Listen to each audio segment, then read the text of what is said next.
the sloppy Joe of Philly Okay. cheesesteaks.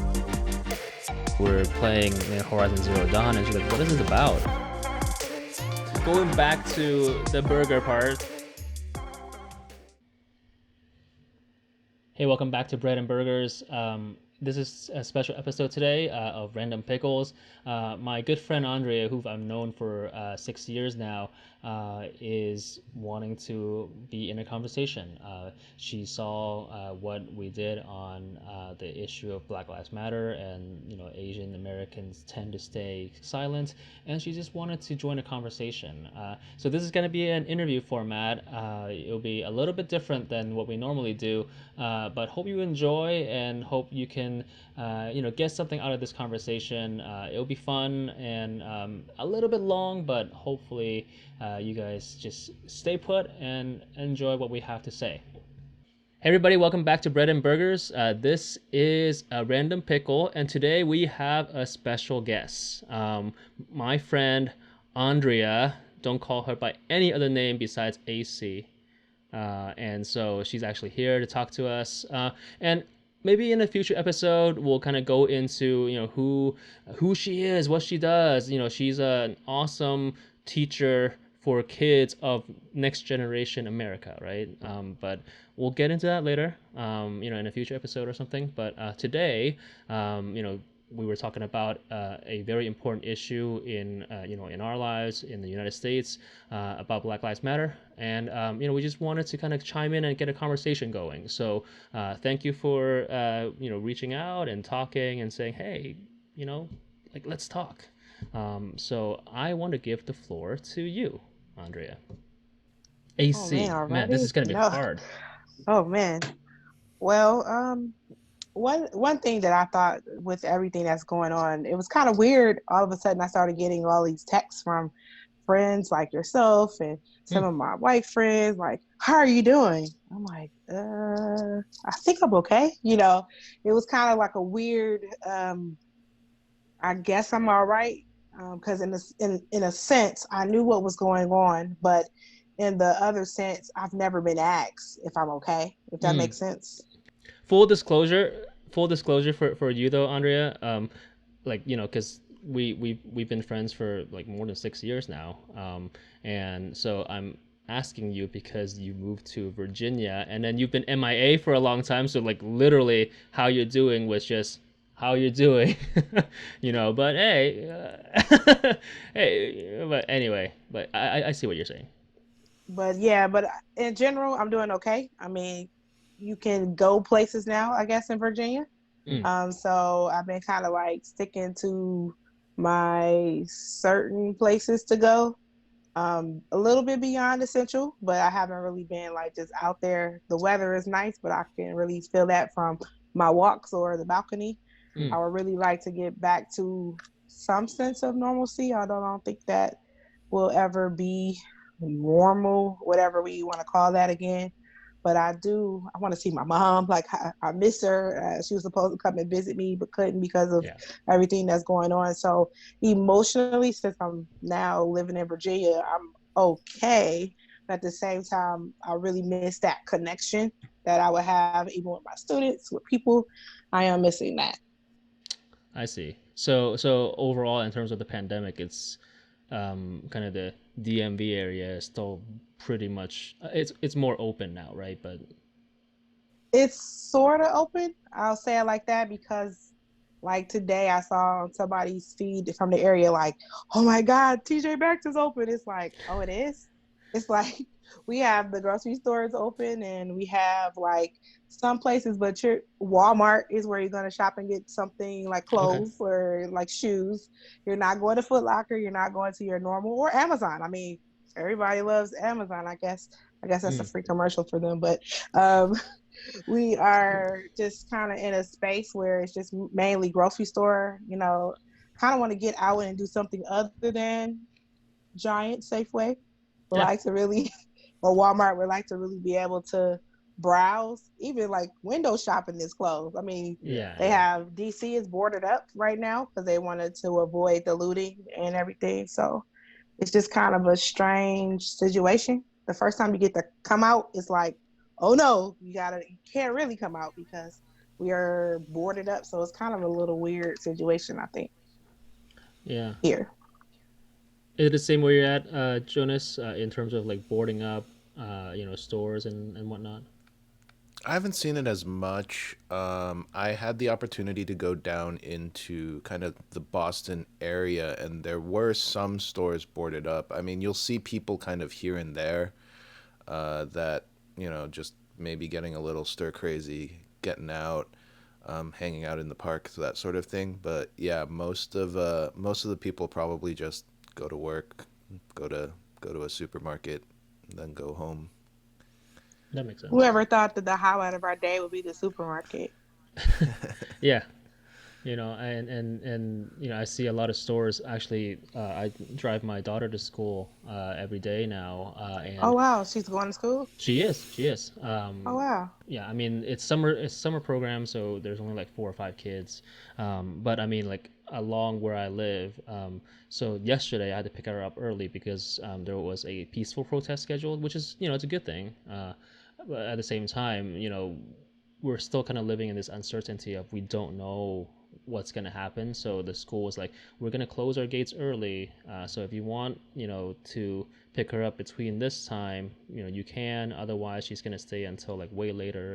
And so we had to kind of manage how it is, and along the way towards her school, like shops are like really boarded up, and there's a sign that says we're open. Not where we live specifically, but then there are some stores that actually have a sign that says minority owned or black owned.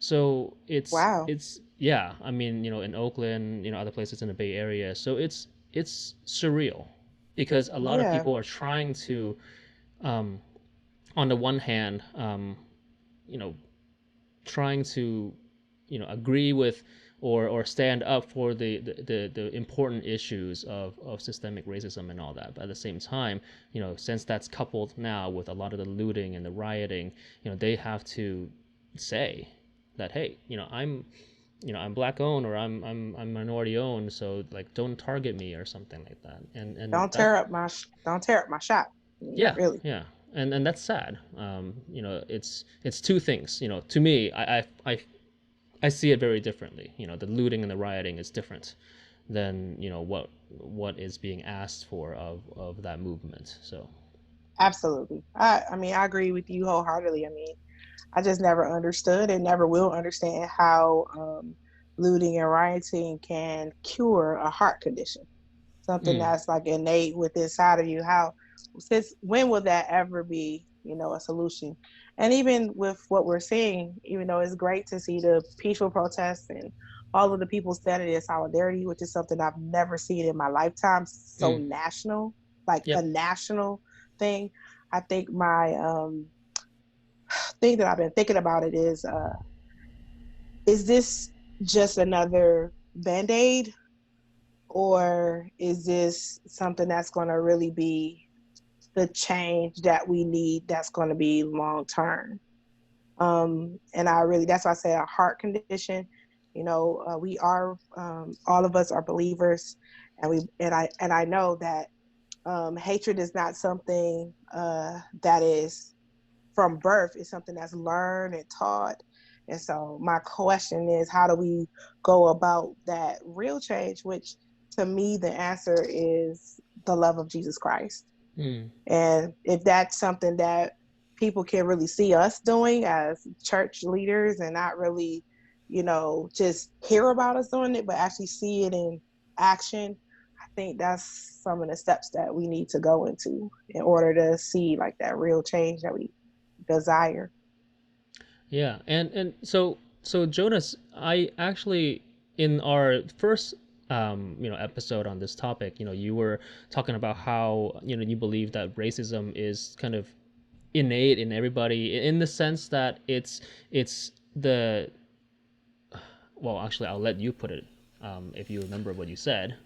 Yeah, so there's a sense that I would argue, the idea of racism as we know it, right, is almost this idea of stereotype, and naturally it takes a very negative connotation because historically that's sort of how people have dealt with it. Hmm. But there is a sense of, right, at least in my experience, like to a greater or lesser extent, like everyone is kind of racist just simply because that's how we kind of default when we're trying to process someone we're not someone or something we're not familiar with, or someone or something we don't understand. And so that's kind of like my take on it, and how I approach it. And so our brain just kind of sometimes jumps a couple of hoops, right? Like I see something, and and I start to correlate it with people that are similar. And I think for me, one place that this gets very kind of demonstrated is like I watch a good number of crime dramas, and in every single crime drama there's always, I think, two or three like kind of very very kind of cliched episodes, right? Like there's always an episode about hip hop, which is always like the criminal's like a black person. There's always an episode about gangs where the criminal's always like a Latino person. Hmm. And then there's always an episode about like organized crime or human trafficking, in which case the criminal is always Eastern European or Asian. Or Italian. And we tend to resonate, right? Like we don't think a whole lot about it because like there's a sense that intuitively we just kind of resonate with that, Hmm. rightly or wrongly, right? Like we can say society drilled it into us, or whatever. But I think there is a sense for us, just being aware of, yeah, how do we cope with just people that are different. And a lot of times, if we distill it down, there is sort of that, like, well, we just kind of like we draw these generalities that in today's society would be labeled as racist. Yeah, Yeah. I can agree. I'm sorry. Go ahead, No, no, no. John. Go ahead. I mean, All right, I'll go. I can agree to a certain extent. Like in Detroit, that's where I grew up. It was only blacks the way I grew up. So hmm. Detroit was very segregated. So I didn't really know what it was like to be around another culture. I didn't Hmm. know what that felt like. My school was all black. When I went to high school, we had two white people in our graduating class, maybe a couple of more, and maybe like three or four that were from a different country. And Hmm. it's like we weren't really, uh, other people's cultures weren't really celebrated. And so, like, I never really knew what Cinco de Mayo was until I moved out this way. And that's just, or even the Day of the Dead until I was Hmm. in Spanish class. Like, I didn't know anything about these things until I was more in an area where it was more culture. So there was a sense of, uh, this is all I know. And then it was like, not only do I only see people that look like me, there's certain areas, even within the people that look like me, that I can't go into. Don't Hmm. go to the east side because the east side is a little rough over there. So now we're dividing it now by I don't know. There was a subculture within the culture by area, and Hmm. then you have the other side where we stayed at in Detroit. It was like on the outskirts of Detroit. It was still Detroit, but I could walk down the street literally 5 minutes and be in the suburban area. Hmm. So now I'm considered rich, although my mom was a waitress and my dad was a blue collar worker, or my stepfather was a blue collar worker. And then right around the corner from us is another city where they consider, and if please excuse me, but they called them literally poor white trash. Hmm. And and it was because they lived in frame homes. This is how, as a kid, I'm learning the language. I'm learning it because it's like, oh, you live in a frame home, so that's considered poor white trash. Not Hmm. knowing that in those same frame homes that we're saying it's the poor white trash, there's black people that live there. But because I'm being taught that that's the okay, you see the frame home, that's poor white trash. Okay, when you go to Dearborn, and this again, we call them Arabs instead of Arabs. We call them Arabs, or we call them Chaldeans. And I'm sorry to say, like your culture, like we would call y'all chinks, and it's so terrible to say that. We would say that, and then we'll say Orientals, and I was so for me growing up, just so oblivious, not even knowing that what I was saying was racist. Had no idea because this was the natural language. You can't do this, you can't do that. And then when I am 14, no, 15 years old, having to actually work with all white people where I'm the only person that's brown. I'm like, uh-oh. And then I'm like, wait a minute. These people are not what I've been taught. Yes, some of my teachers were white because I went to a top school in Detroit, but that still didn't give me I didn't have enough information, if that makes sense. I was only given what I saw, and I'm like, not really knowing, like you're saying, like innately, I was really becoming racist because this is I was only around people that were Black. And then within our Black communities, we were against each other. And that was always strange to me. Like, how am I going to be against somebody that's my same color, but I'm against you? There were so many subgroups in my high school. It was so weird, growing up. So I never really understood that there was a dividing line because this is what I was just born into until I had to be exposed to having white managers or being the only person in the whole entire job field in my job that was brown. But I guess you're really saying that racism is taught, right? I mean, on the one Yeah, hand, to Jonas me. is, yeah, Jonas is saying, that hey, there's some innate,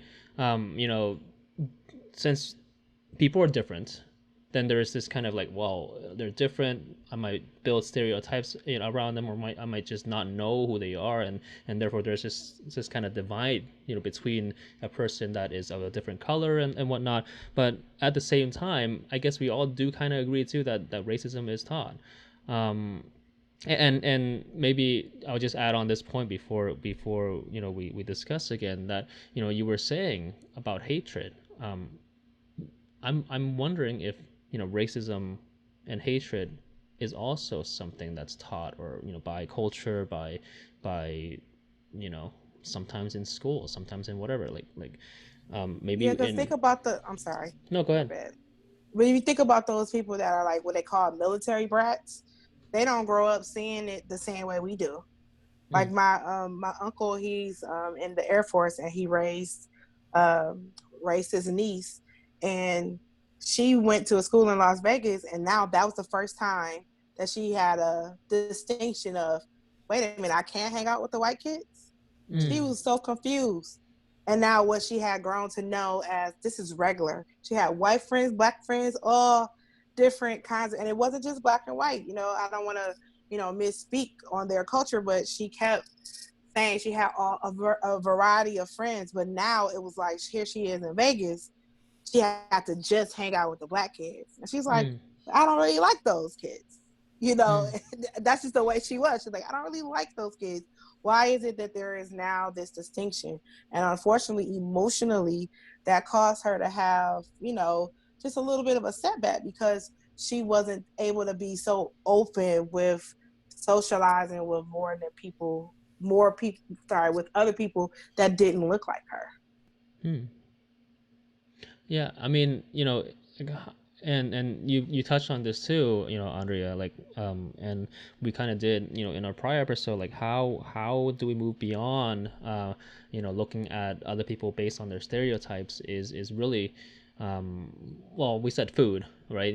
Go eat somewhere, that's different than what you normally do, normally eat. But I guess go beyond that is really just kind of be in the midst of try to be in the midst of these diverse, within diversity. Like, I mean, I guess in the beginning for you, when you were working at a job where you were the only brown person there, um, how did you feel then? And then also afterwards, after a while, like did it get better? Like, do you like, hey, that person who's different color than me is just a person, or is my coworker, is my friend, like. I'm not gonna lie. I tried to fit inside a box that Mm, made myself more acceptable to them. I mean, I was 15, 16 working at Pier 1 mm, and I just really wanted to fit in. I didn't want them to stereotype me to being just some angry black person or somebody with an attitude, but at that time, somebody that was ghetto, Mm. because it was like said that if you, don't talk correctly, don't speak correctly, I stand corrected, if you don't speak with right terms and use your verb, your subject verb agreement is not right, or you're using ain't all the time. This it was something I felt like every time I went into that place that I was putting on a mask. And I even Mm. let those individuals call me Andy because there was another Andrea there. I didn't go by my name. I Oh wow. decided to go by Andy. And to this day I was like, why did you do that to yourself? Like, why couldn't you just be, because they told me when I came in, well, we have another Andrea, we don't want to confuse you. What else can we call you? I should have just said Andrea, because that's my name, but in a sense, I was renamed and it was almost like I was rebrand, trying to fit into a box. I'm not saying that they weren't mean to me or anything, but it was just the whole fact that I felt like all of a sudden now I'm in a box in a group of people that I really don't know. But I eventually found who I was, I guess, in a sense. Like I really am able to get along with people of a different background. We became cool. But I still, that's the only regret that I have, is not, Mm. standing up for myself and like, hey, I know she might have the same name, but Andrea is my name. Andrea, you can say it, you could call me Andrea as opposed to Andrea. So I just really regretted that part, but I do feel like having that experience gave me a sense of everybody is not what I learned them to be. Mm. And so I just kind of, it made me more open, because after that, my next job, well, two jobs after that, I was again another person that was just the only brown person.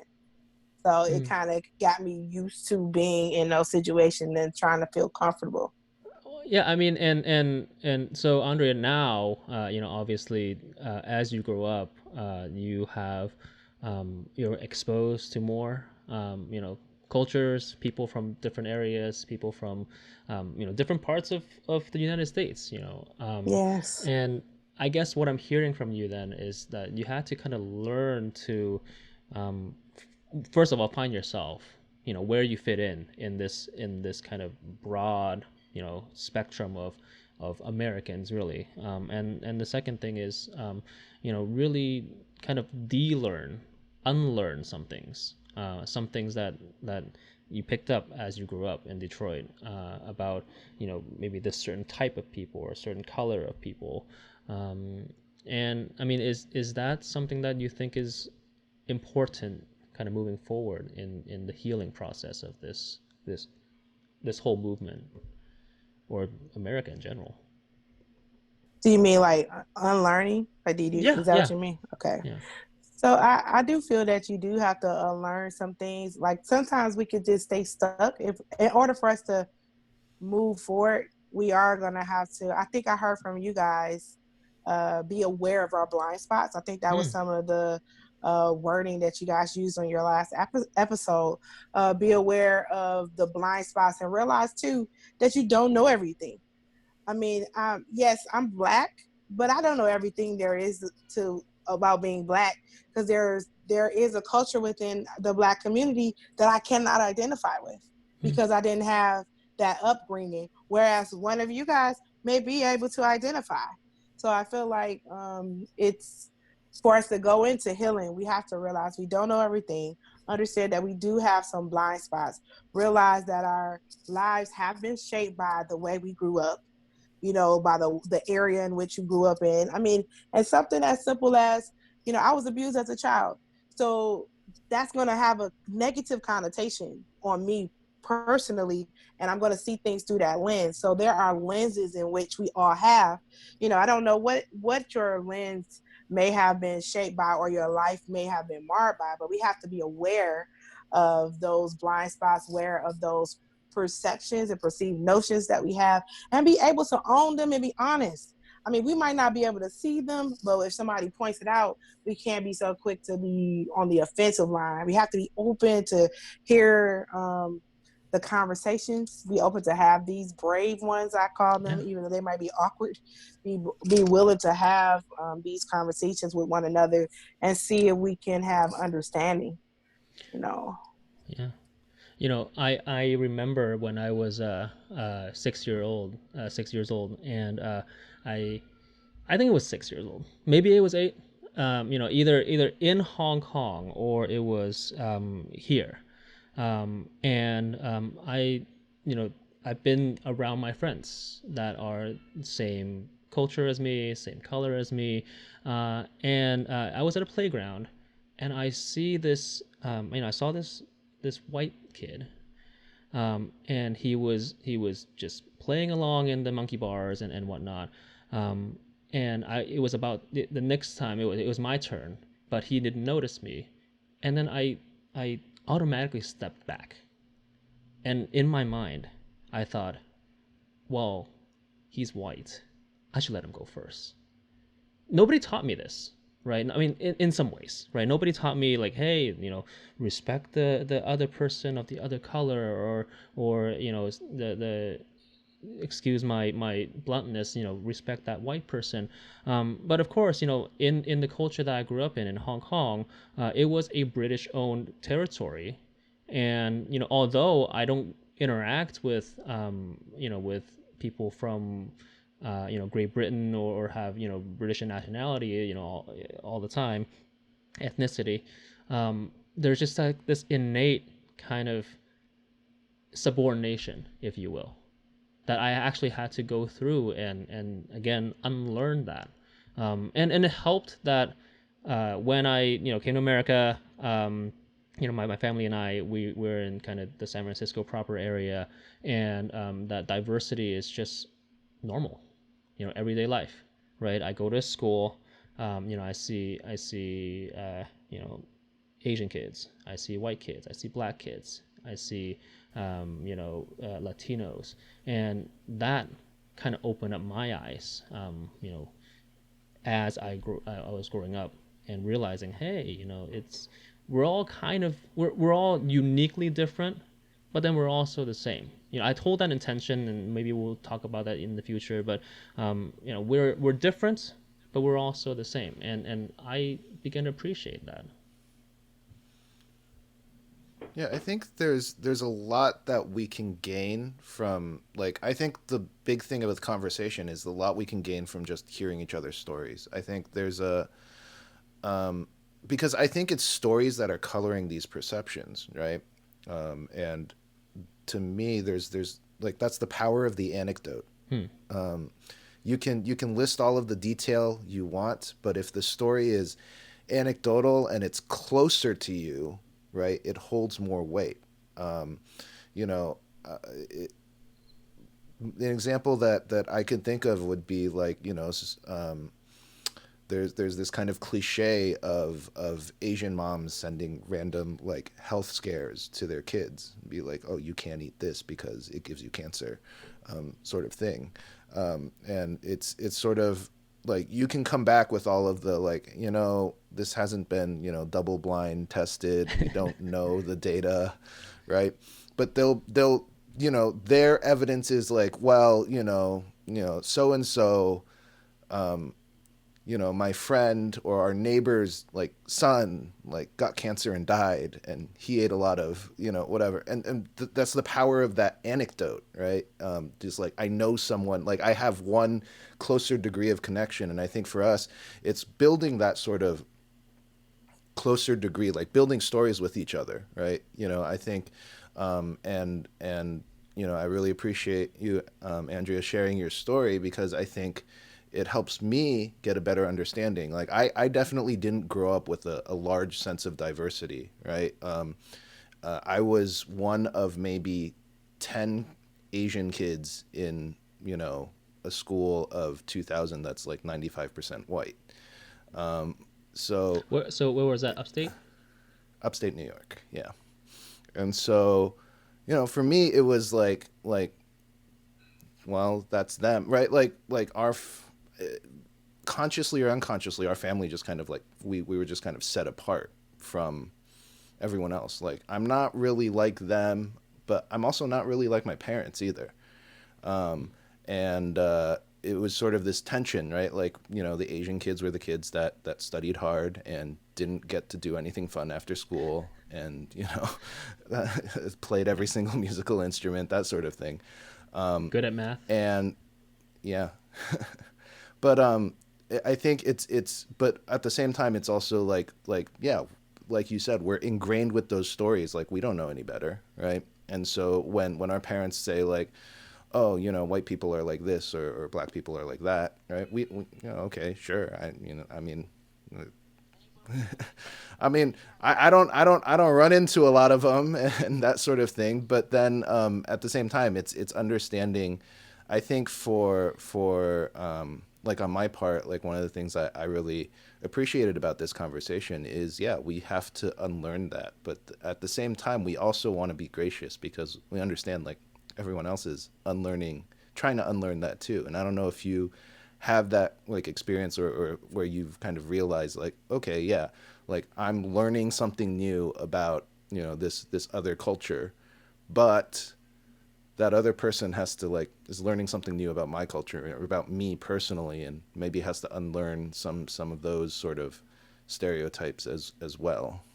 Yeah, my brother and I, we did something similar like this, like an interview on Facebook, and we just talked about just how, just as a Black culture, sometimes we get loud and get excited, and when we get loud and excited, it's like, yeah, yeah, yeah, yeah. We talking with our hands and we feeling. People are like, oh my God, what's wrong with them? They're angry. I'm like, we're not angry, and it's like it looks like we're angry, and it's not really like that. I know that sometimes me and John was in class together. I would get really excited and like loud, and I will always feel odd, but I'm like, at this point, I'm like, I'm in my 30s. It is what it is. This is who I You am. celebrate who And, you are, Yeah, yeah. and so it kind of, once I realized who I was, I feel like, when people ask those questions, like if John asked a question, I don't get as offended as I used to, or probably would have when I was younger.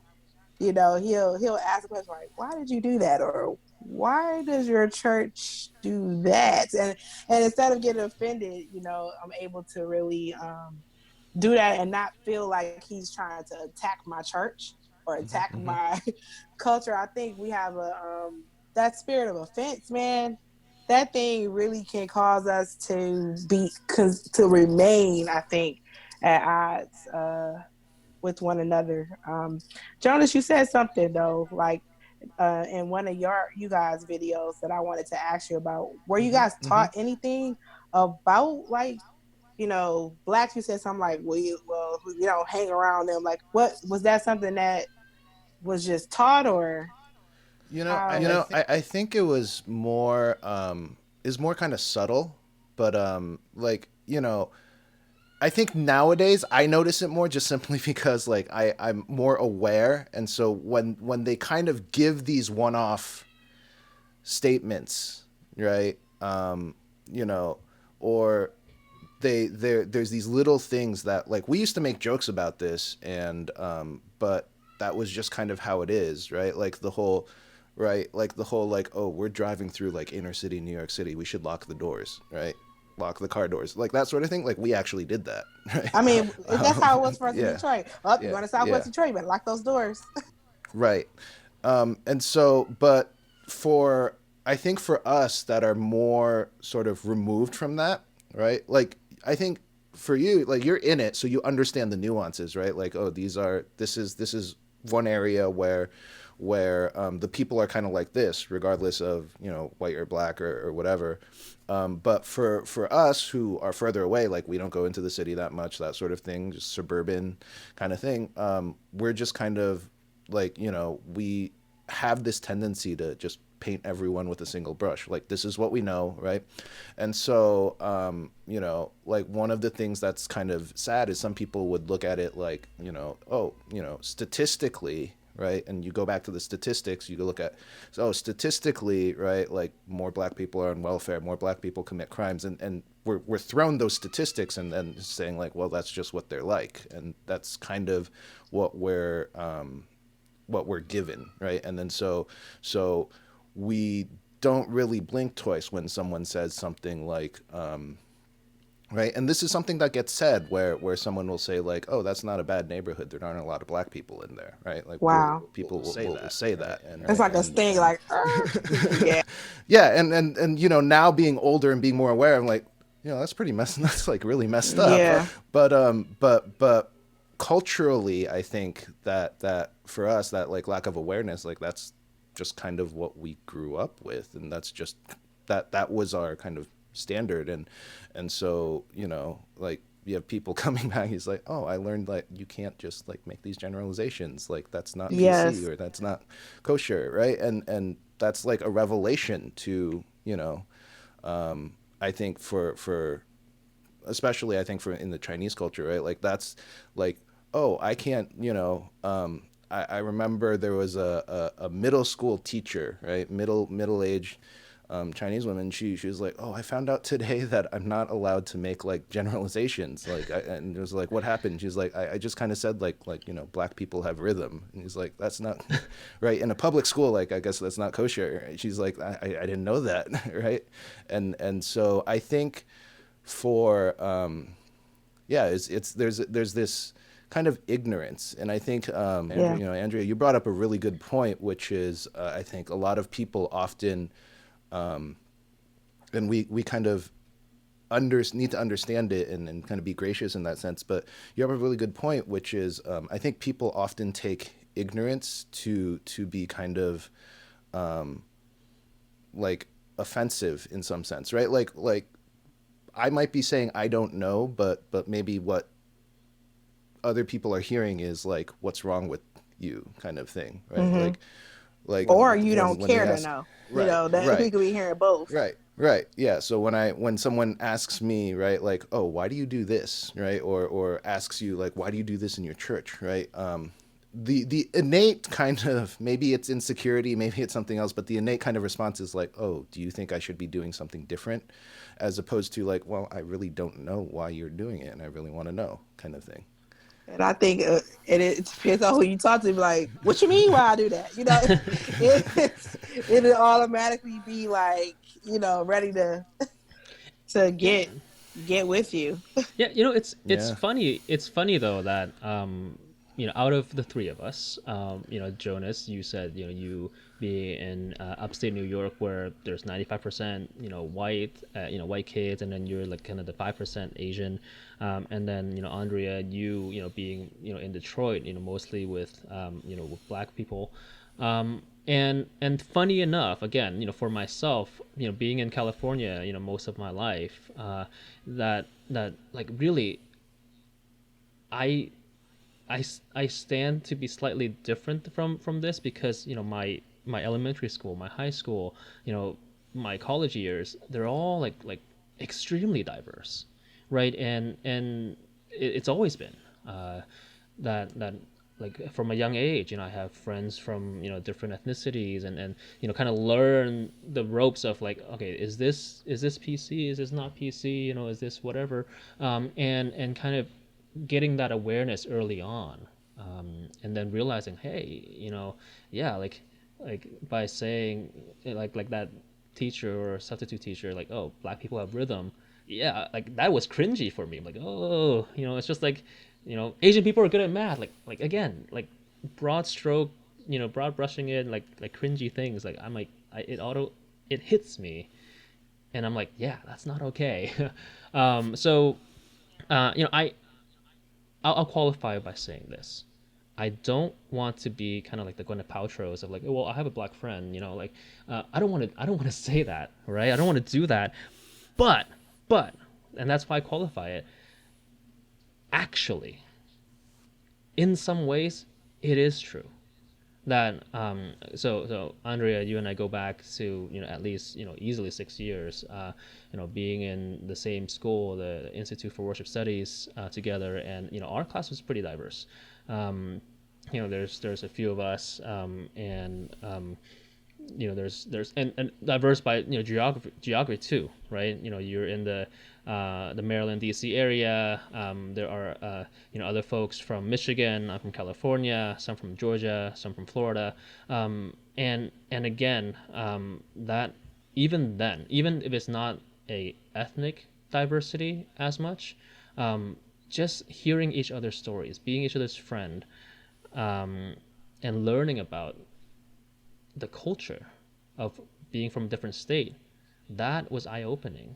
I think that was like, oh hey, like being a friend of, hey, Georgia is not what I thought it was. Maryland is not what I thought it was. And then extrapolating that, also like, oh, a white person isn't who I think it is, because my friend is, you know, we talk about these things. My friend is not what I stereotypically think of, when I think of a white person or when I think of a black person, and knowing each other kind of on a personal level, that really changes that equation. You I'm think not so? gonna lie, I never knew a Asian Christian before meeting you. Like I Yeah. was so like in the dark. Like I'm like it, and then can I be real right here? Yeah. Yeah. Do it. I didn't really know there was many of you. I'm thinking that you Buddhist or you believe it's like, oh, Jesus. That I'm just because it was the ignorance Yeah. that I had, and I was like, oh, there has to be some of them must know who Jesus is, Mm. and I'm like, wow, I'm telling you, I would have never thought that somebody that I would call a brother would be something like you. I'm like, really? Oh, that I'm not hurts. going. That I'm hurts. sorry. Like, I'm just being honest, and I don't mean it like negatively. It's just like to have a love that I have for you, as a brother in Christ, and to really, care about you, care about your family. I never thought that would be me. Mm. That wouldn't have been something growing up. I would have thought that I would be someone and then I'm like, I'm talking to you about talking to my pastor about like, no, we got to pray for Jonathan and his family. Like, they're like, Jonathan, yeah. And then when they see who Jonathan is, they're like, Like wait a minute, Jonathan, what? is that his So, real name? I'm just being honest. That's where, we're going there, aren't that's we? where, yeah, we are going there. Way to represent us well, Jonathan. Thank you. I'm just saying, it's so like straight up, it was a eye-opening experience for me to really let my walls down, Mm. because there's a way when you get around people that are different than you, there's an insecurity that's just like, because we try to compare, Yeah. even though we don't say we're comparing ourselves. Oh goodness, she really can pray. Oh, he really can pray. Oh, he really can sing. Oh, he really can read the scripture. Oh, he really can preach. We always do that within the body of Christ, forgetting the scripture that says we are members of the body. Mm-hmm. The hand is important, the ear is important, the head is important. Just forgetting about those things. There are people, there's a set group of people that you guys can reach that I'll never be able to reach. Mm. Sometimes you guys will be the bridge to how they'll even talk to me. And we have to be able to, and it's vice versa too. We have to be at that place where we realize that it's okay to be different. It's Yeah, that's okay true. to have a different role. And even if I'm Asian and you're Asian, it's okay that you have a different gift than I do, Yeah. because your gift is gonna reach a set of people that I can't reach. It's okay that you're old. It's okay that you're young. Not saying that you're old. I'm probably older than everybody here, Whoa, but it's whoa, whoa, okay. whoa! Hey, Whoa, whoa, Andrea, whoa. you're getting loud here. Oh, excuses. Yeah, no, and but you get the point that I'm making. Like yeah, we yeah, have to remember what the word, I think it's in First Corinthians. I think just that when it talks about like all of the different functionalities of the body, and if we're saying that we are the body, we have to be at a place where we love each other. We mm, don't. If I don't love you, God is like straight up with that. If I don't love you, how can I say I love him? mm, If I can't if I can't reach out and touch you, if I can't reach out and love you and love on you when you need to be loved as my brother in Christ, how can I say that I love him? How can I say that I know him?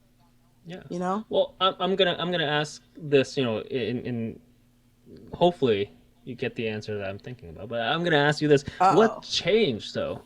Like, you were saying like what? Like I never thought that I would have a friend like this, but what changed? Why?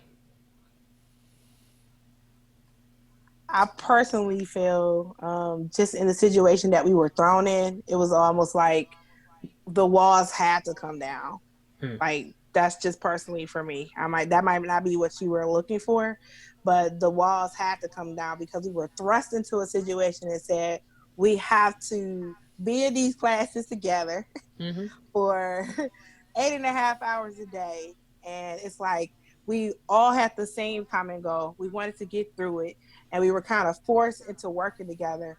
And for me, it kind of made me say, like, you know what? You can't, you need these people. Like, you can't sit up here and, try to keep these walls up and these divides up. We really need to reach across the dividing lines. But and think about it too. We also have to reach across the denominational lines. Mm. Everybody in our group were different denominations, and we had to reach across those lines and still be able to communicate with each other. That's probably not what you were looking for, but for No. me, it just made it, the fact that I was like, I felt like it was God ordained and placed in that situation with you guys. And the Lord was like, look, there's people all around the world that worship me. Hmm. And you have to open up your eyes to a culture that's outside of the African American community. And I think that IWS did that for me. It opened up my heart to see that there were other believers holding up the bloodstained banner. Okay. And I thought it was just because I was awesome or something, but I get it. I'm sorry that you. I get it. I get it. Ooh, but you are awesome. In your own little special way. He's I hear you. awesome, I hear right, you. Yeah, Jonas? yeah. But I mean, I guess for you, John, like what kind of Special. changed for you, right? In that sense, right? Throwing that question back at you, because I know, like from my experience, right, John and I, we've been through seminary, and we go through in classes. There are a lot of different people coming from a lot of different backgrounds, but I'm not saying that people in our classes are necessarily like this, but there are times when we've kind of sometimes have seen where it's kind of like I am just here to kind of get this information and then bring it back to my own little kind of context slash bubble Yep. and use it there. So for you, kind of, yeah, what was that change, right? Because I think for us, and I love this conversation because in our context, that's often right, especially because of language. That's often how these things become perceived, or how we operate sometimes. So Yeah. for you, what was the big kind of shift? So again, I alluded to this, already that through my life I've been, in this kind of this diverse, area in San Mm-hmm. Francisco and whatnot. So diversity is not new to me. Mm-hmm. I in school, at work, anywhere else aside from church, truthfully, we it's actually very diverse, right? So that's nothing new for me.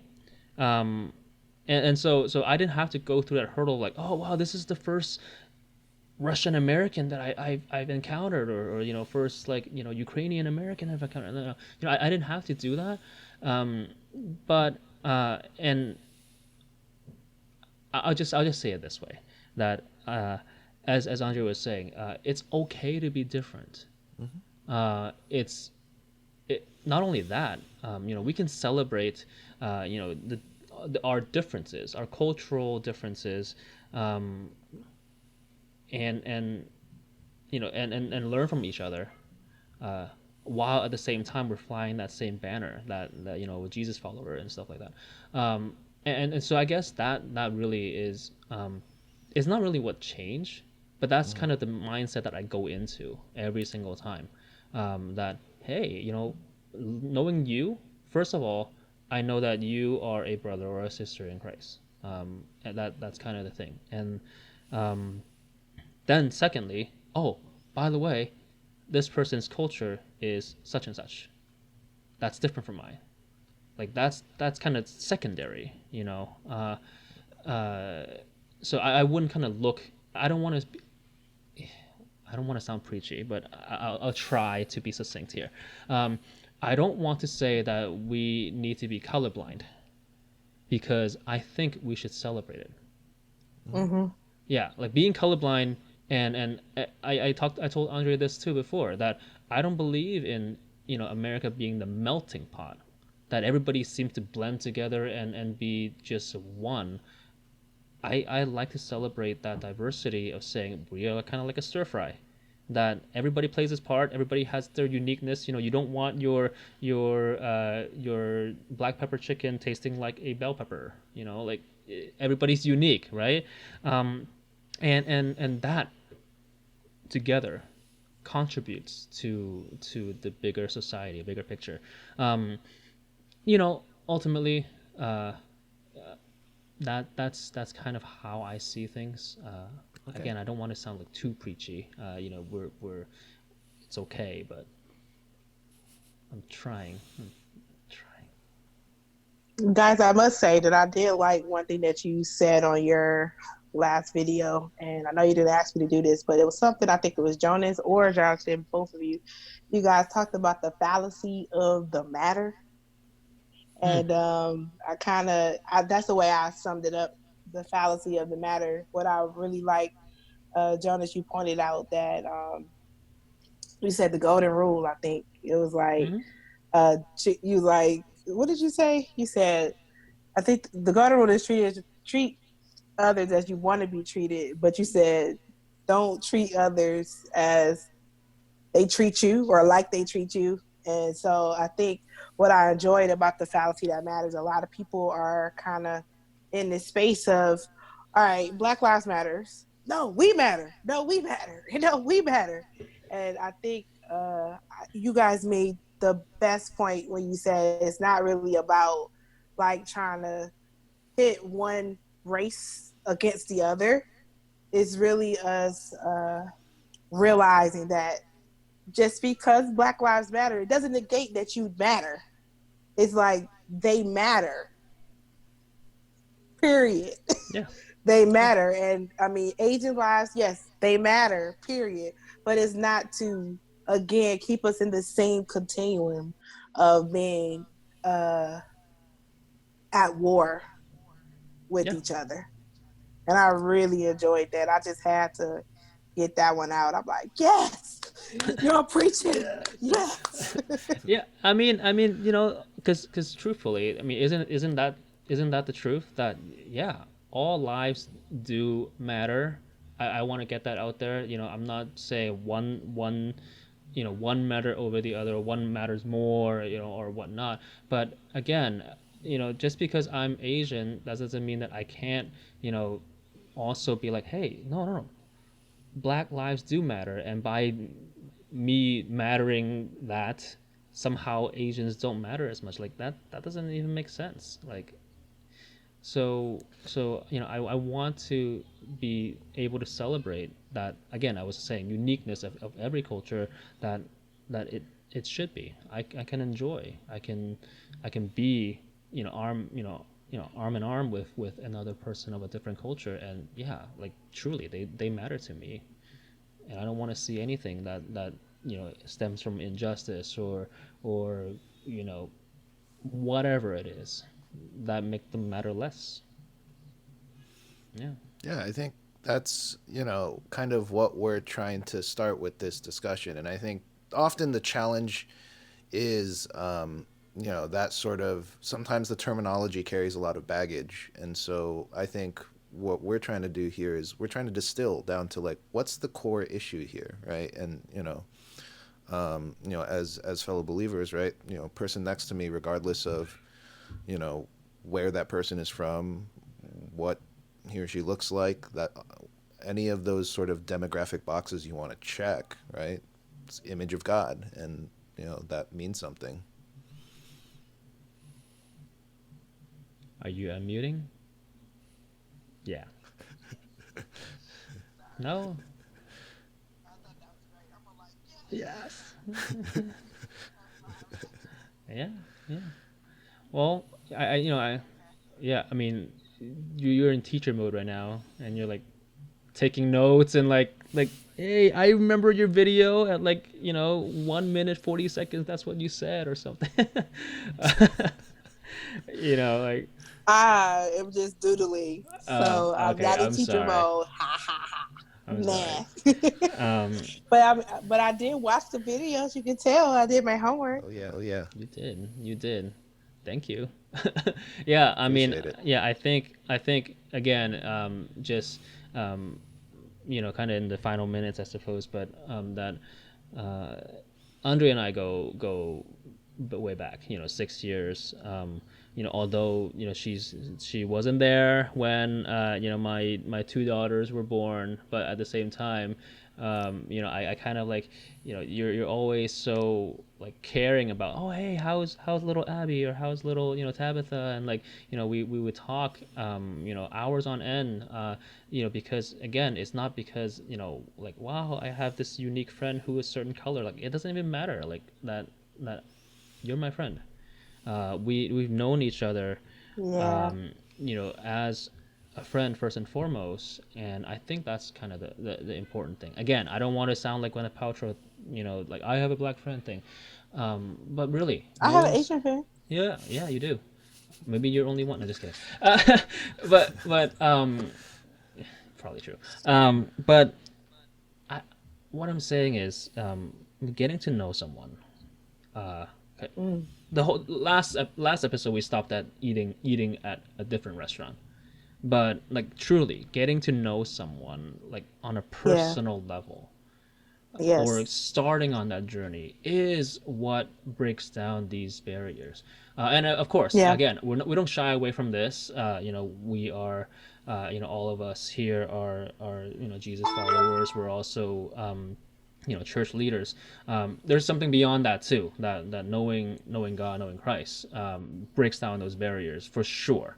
But all I'm saying, Hmm. kind of in generality, is that like getting to know someone at a personal level, being their friend, asking them how their Hmm. day is, really changes that narrative. Yeah, Yeah. it's. Yeah. I mean, I think for me, right? It's again. I'm gonna just kind of. This has just been on my mind. It's the power of a story, right? You put a name to a face, you put a story to that name, and suddenly it becomes very different, Yeah. right? You don't have to have these labels anymore, right? And I think that's what we got to do. We just gotta, you know, make stories with other people. Have a story to tell about your friend, and the whole, where are you from, and that's an important part of you, but it's becomes more incidental to the story of who is this person. Yeah. Mm. Wow. I mean, we went on this whole tangent. No, it's not a tangent, but we went on this whole thing. Just knowing about each other. And again, prior to this, Jonas actually didn't know Andrea, and now he Right. does. Yeah, And yeah. Fantastic. now we get to share this space together. That's what we want to do. So anyway, again, we'll definitely call Andrea back, and talk about just maybe her thoughts on teaching, her thoughts on just living in the Burgers. DC area. Burgers. Burgers. I was gonna say that. Now you preempted me. Come on We're gonna now, say like burgers. we're gonna have to talk about burgers with some guac and some bacon on there. I mean, I'm ready. Okay. Okay. I'm time for it. I'm ready. Yeah, and so wait for that, and we'll definitely make you guys' mouth water with all the guac and the bacon that we talk about. But anyway, thank you for this talk. It's so awesome. It's definitely been great, and I thank you. I'm interested now, further interested as how you guys, as Asian leaders in your churches, have this conversation with your congregants. Like, I'm like my juices is really like flowing in there. So I would love to come back and either continue the conversation or whatever. Yeah. Sounds good. Anything else, Jonas? I thought you were just gonna jump into the outro. Oh, darn it. Thank you so much, Andrea. We are having too much fun, and we'll definitely have you back on, Bread and Burgers.